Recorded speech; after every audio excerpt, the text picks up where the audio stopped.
One of the things that you need to understand about Google is that they try to roll out projects first and then to think about the consequences later. So you would often see them experiment with something that looks very cool. It may be the Google Street View project.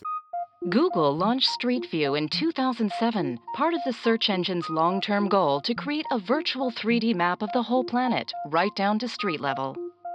But investigations have revealed that Google's Street View cars were collecting more than just photographs for their databanks. Their antennas were also hoovering up personal information from unencrypted Wi-Fi networks, including internet history and passwords. I think the case of Google collecting Wi-Fi information, it reveals a complete lack of respect for privacy within the corporation. Such projects often reveal that Google does not fully understand the social consequences of its own work.